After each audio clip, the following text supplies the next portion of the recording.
everybody, welcome back to Adventures in Collecting. We're back at the Hasbro booth. Yeah, it's been a while. Get used to it. This is we're gonna be back here a lot. We're gonna be here a little bit more, I think. We don't have anything cool going on here. Nothing.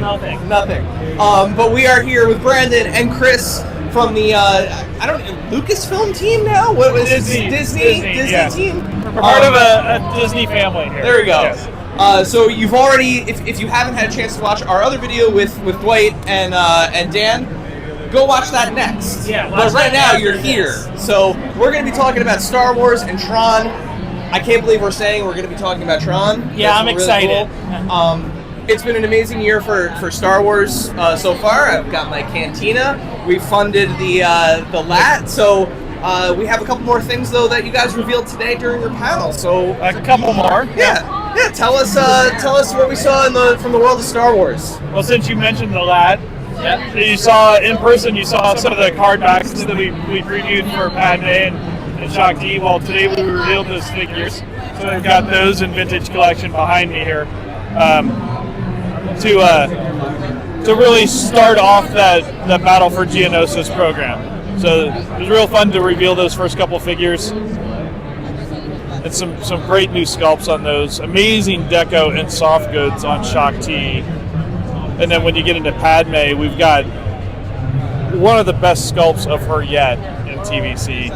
And amazing deco on the face with the new inkjet technology just to really nail all that detail. We've talked about how now we can deco freckles and skin texture on figures, and how big of a difference that makes on capturing a likeness. Every time I see a new likeness, I'm just blown away by how awesome they are in that 3 3/4 scale.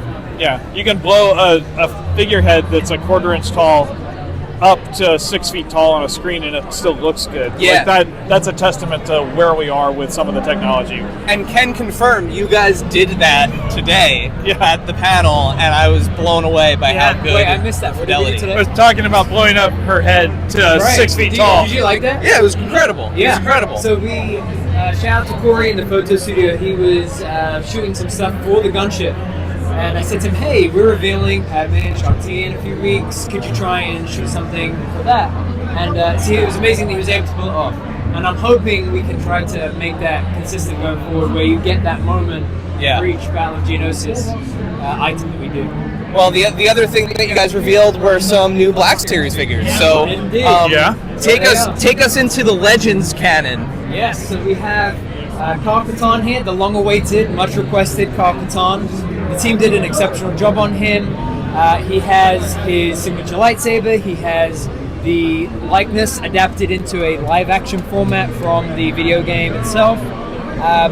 What's really cool about him is the PVC torso. So he has an overlay, and underneath that, you've got the base body with the articulation that fans have come to expect from Black Series. But all around, just super excited to finally get this figure into fans' hands. Yeah, I mean, that was a game I loved when I was younger, and the fact that if you're playing the remaster now you can get the figure once that launches. And that's the thing that the team were conscious about, right? That for a whole generation of fans, Kyle Katarn is their Anakin, or is their Luke, is there for a time. It was the go-to protagonist for Star Wars. Also, criminally underrated lightsaber hilt design on Kyle Katarn. Yeah. And I can remember playing, those Jedi games, and the first time getting to wield a lightsaber in a first-person perspective was an amazing moment, and just gaming as a Star Wars fan. So I grew up playing the Jedi Knight games. Yep. So super cool to get him into the line. Yeah. So even 2 generations worth of gaming. Yep. Yeah. And then we're back with the Book of Boba Fett. Yes. So this is his daimyo look, the predominant look from the show, and he is absolutely outstanding from head to toe. Quite literally, his toes are See what you did there. articulated. See what you did there. His toes are newly articulated. First time we've done that in the Black Series, and all from the toes to the ground up. From the ground up, he is pretty exceptional. So he has movable knee pads, so that you can get those around depending on what pose you want to get him into. He has the soft good skirt, which is signature from the show. Again, another PVC torso overlay, and then the removable helmet and removable backpack too. But all new tool for him, and I think the finish, Chris can talk more to it from a design point of view, but the matte look to him, I think, is exceptional. Yeah, it's an absolutely striking figure. Yeah. Well, and like working with the factory to make sure we get those finishes right on figures, and somebody like that, like you look at it, and you think it's paint, but it's not. Like so much of it is molded finish, and just working to get that matte finish just right on him. Like he's another example. Like Brandon mentioned the removable helmet, but like how we were talking about Padme and her face deco, it's the same thing on Fett's face under there. Like the subtlety that we can do for the scars on his face now, all that it just really elevates the figures. Yeah. So, and you guys made a point during your presentation about being able to faithfully recreate these iconic moments from individual pieces of Star Wars, and I would be remiss not to mention, since it's the first time I'm seeing it in person, the Bespin Darth Vader with the diorama and the wired cape. It looks amazing in person. It looks like a proper deluxe figure. Right. Well, and it's amazing what the wired cape lets us do in figures. Like Vader there, like seeing that, posing that out, how, like if you think about the Vader that we've had out previously without wired cape, and what that figure would look like in that scene, and how different of a tone that takes on. Like this captures the movie moment. Like there's so much wind blowing around, like the dynamicism of that. And the wired cape lets us do that. And you throw that on top of just an amazing sculpt with the little bit of an environment. Yeah, you're right there. And in the original trilogy, I mean, that was his cape was his movement. Right? It was almost like an extra character. He was slow moving, but like you knew he was coming. That cape was moving, and specifically in that scene. Right. Like it's alive. That's one of the iconic parts about that scene for me is, when you look at Vader and you look at how imposing he is and how dominant he is over Luke, especially after he's beaten Luke, it's pretty exciting. Now, I just have to say it as a big TVC fan, I would love to see you guys explore wired capes and the little guys too. It's tough. That's one of those things that's a scale problem. Because the wire can't be any smaller. Yep. So like, you end up with a fanoodle around your vintage collection figure. Hey, it works as a cape and a pool noodle. It's great. It's great. I love it. But the Star Wars reveals looked awesome, and like you said, a Disney family brand at this point. One of the big surprises from your presentation, teased by Stevie. Hi, Stevie. Hope you're feeling better. He's got a little bit of a computer virus. He has a little bit of. Stevie, we hope you feel better, buddy. Was of course the Tron reveal. The Tron reveal. Oh, sorry, I almost smacked you there. So let's start with the Haslab. The Haslab, yeah. So Tron Haslab. Thanks, Brandon. Everybody say thanks, Brandon. Thank you, Brandon. Thank you, guys. May the force be with you. May the force be with you. Enjoy the grid. Yes. All right. So Tron, like we're in a Disney World, and with the new movie with Tron Ares coming out, it just felt like the right time to kind of toe back in the water, our newly articulated toe back in the water, and do some stuff for Tron. We've got classic 1982 Tron, and doing that as a Haslab, where a lot of collectors of 1982 stuff, fans of the 1982 Tron, we felt like this would be a great way to just get them everything they wanted in one set. Like just bang, done. And to do that as a Haslab, so we can really like treat it with all the energy and attention and extra detail that a Haslab can bring to a project.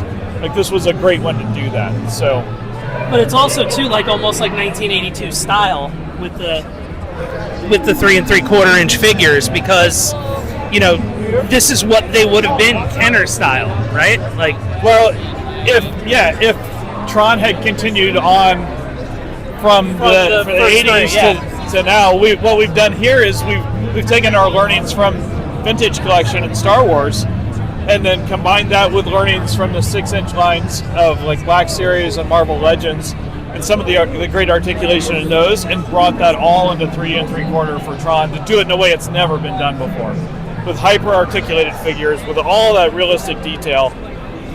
And we feel very proud about how we're special in that 3 3/4 world. Like nobody else is really playing in that with us, and we've come to understand that in a great way with Star Wars 3 3/4. So bringing all that knowledge and experience to other properties like Tron.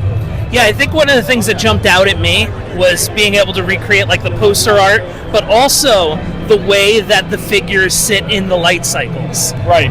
Well, that was an important part of this. On previous older versions of Tron figures, the light cycles, you could put a figure in them, but it was basically throwing a figure in a coffin like you would in the 80s, like for a spaceship.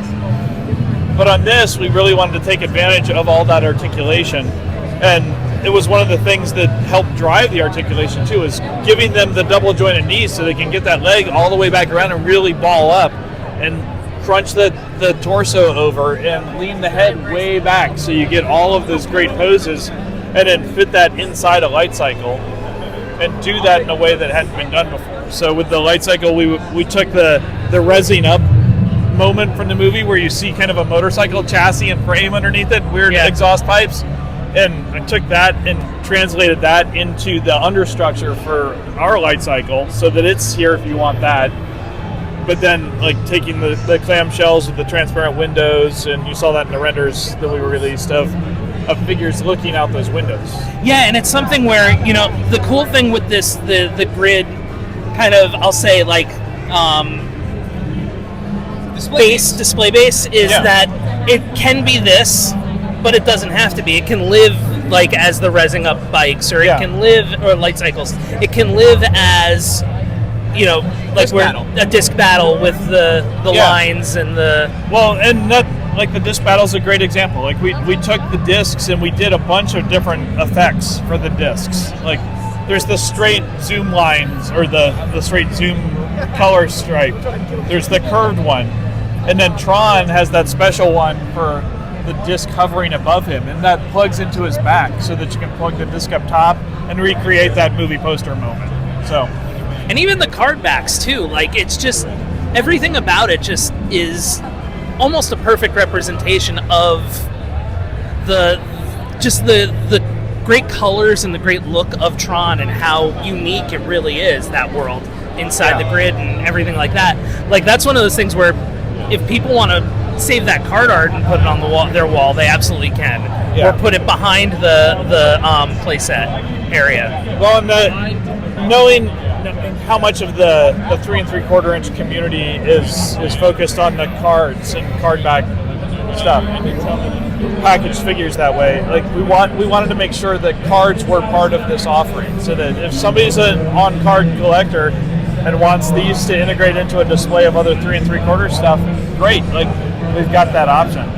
So, and then I think like when you bring it all together and put it on the base with the LEDs in it and the etched lines, and we made that so that you can plug that in with the USB-C and leave it always on or turn it on and off. The Tron logo on the front's a button, so you can turn it on and off that way. Excellent. Like those sort of things, because we want this to be kind of a temple to Tron in a way. Like you want to be able to put this on a shelf and pose your figures out. And right now I just have them mostly just standing there static, but they're all, like I said, super posable. We showed that in some of the renders. Probably repose these tomorrow. And that's a beautiful thing too, is like they look great static, but they also look great posed. Yeah. Like if you backlit the back part of it, like you could...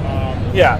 Something else that I think is really cool about this release, as somebody who has a lot of friends that are not action figure collectors, is this, if you are a Tron fan and you are somebody that really just likes the media, and you know, you have your Blu-rays and you have your now steel books, this works as like a media display. Like I could see this on somebody's like DVD shelf. Exactly. Well, and we sized this thing so that it can fit on it can just be that. It can sit on your TV stand, on your bookshelf. Like it can be your little Tron shrine. Yeah. That's a great idea, because I still have that disc from when the Blu-ray came out, the whole box set. Yeah. So, remind everybody, where can they back this? So and when do they have until? All right, so we'll take a step back even and talk about what Haslab is, because I think a lot of Tron fans might not know that. Like our Star Wars fans, our Marvel fans kind of understand Haslab, but for us and for Tron fans, that can be a little new. So Haslab is our crowdfunded sort of system. So you'll go on to HasbroPulse.com to our Haslab section of the site. On there, you pledge or back the Haslab. And what that means is you're saying, I want one of those. I want to be one of the 10,000 people, minimum of 10,000 people to get that. And then once you do that, you enter your credit card info, but nothing's charged right away. If we get to 10,000 backers at the end of the campaign, which is about 45 days, the campaign ends on November 24th at 11:59 p.m.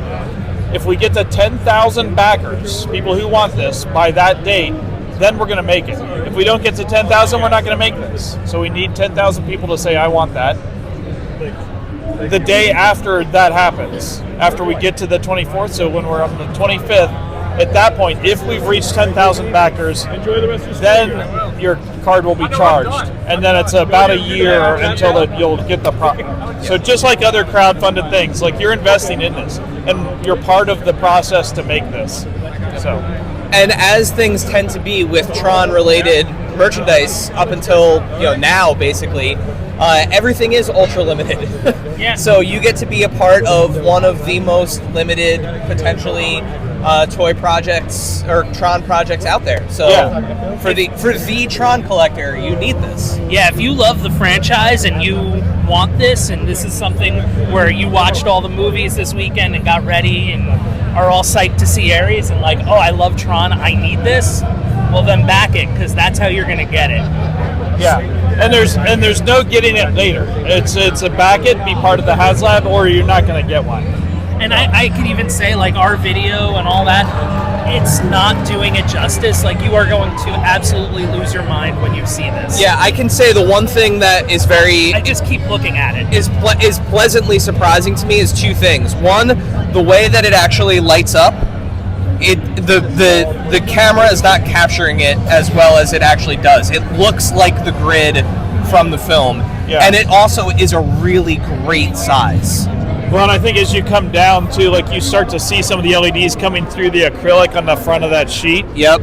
Because it's a real acrylic sheet there, like etched with the grid lines on it. So it's really capturing the light and transmitting that really well. It is truly something to behold. So you did mention Dave Tron Ares. Yeah. So while there's nothing from Tron Ares to discuss today, there is something from Tron Legacy to discuss. There is. So from 3 3/4 inch figures, we are also previewing some 6-inch stuff, which Dwight here worked on the 6-inch stuff.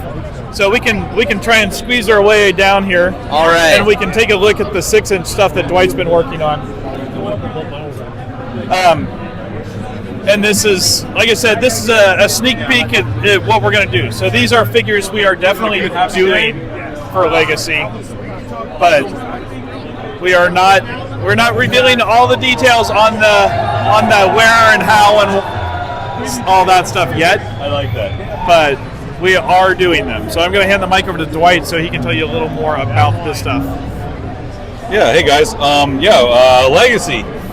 Something that I never thought I'd get a chance to work on. But, loving the family of Disney and the extended branches. And this is the first of hopefully many. Who knows what we'll get a chance to slow open the doors to get a chance to explore. But for now, with Ares coming out this weekend, we thought it was a really cool place to not just celebrate the original 82 line with an awesome Haslab, but also let's make some Legacy figures. And if we don't have any rules as to what these universes are, it allowed us the flexibility to have some fun and do some things that we've always wanted to see ourselves. And in that case, it meant going for some 6-inch for Legacy for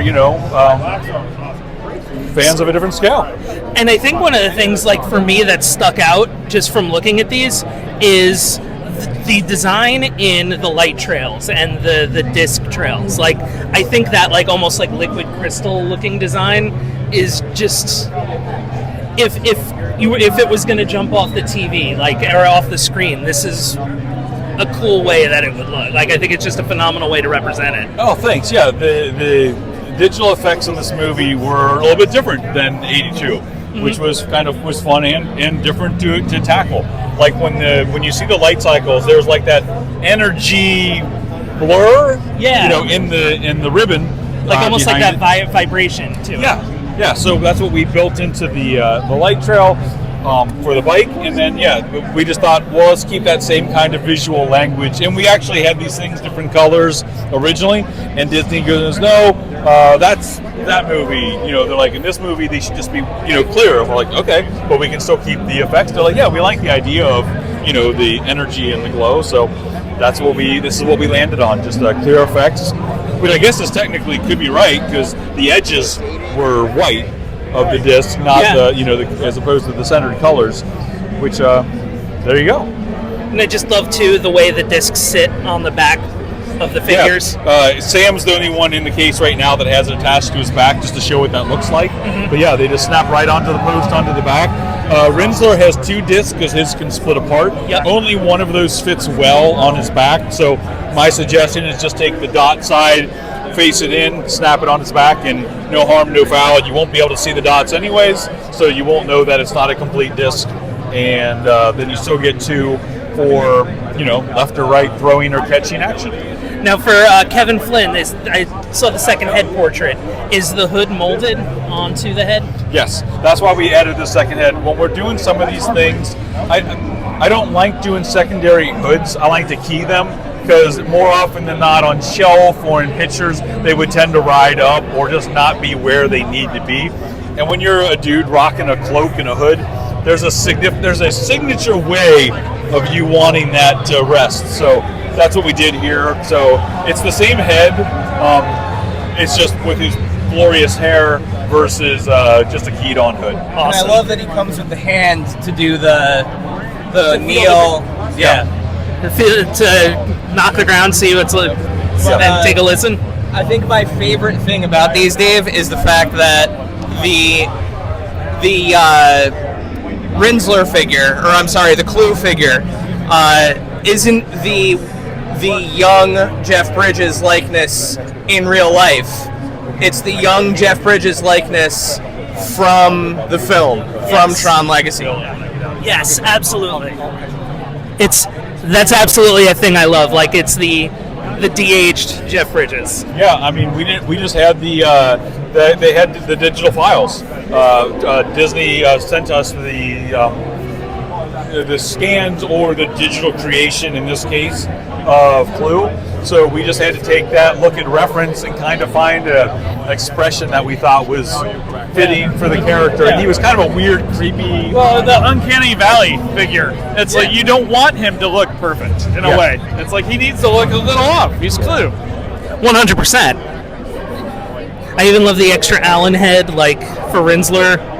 Yeah, that was fun because this was the only place we were able to really do that. And while you only see his head in a flashback sequence, our partner at Disney that we were working with at the time was just like, I want the Tron head. And we're like, okay, but it's only a flashback. And he was just like, what's the name of the movie? And I'm like, all right, fine, you win. So we're like, we'll make it. And we did, and we got it in there, and I think it looks really good. I'm really proud of all of them. It's like they look great, and the light cycle looks great. Like it's, we'll put Sam on it tomorrow. Okay. So you guys can see how he fits onto the bike and everything, and we'll put the light trail on and everything else. And I know we've said it many times, but Cora will be coming too. She just, as Chris said, she wasn't show ready. So we're making some adjustments that we were requested to do, and we just didn't have time to get that all buttoned up for today. So we'll have that ready, hopefully for debut in MCM, and to the world as soon as the pictures go online. So when do you think these will be up for pre-order? I don't know. There were a lot of discussions over the last 6 months on how and when and why, and I think right now for this weekend we just really wanted to not confuse fans or ask for them to divide their money too much across multiple things, because this many figures is not going to be a small penny, and we wanted people to be able to focus on the Haslab for the big launch, for the big news, and we'll figure out this stuff a little bit down the line, but we have top people working on it right now. Yeah. Well, yes, but we are. Well, that's a Haslab that depends on crowd support and the fans to come together, we are making Legacy. So this is like the Apocalypse figure or other things that we do that are made to order. Well, thank you guys so much for taking us through the world of Tron and Star Wars. This is super exciting, and we can't wait to get these in hand. Awesome.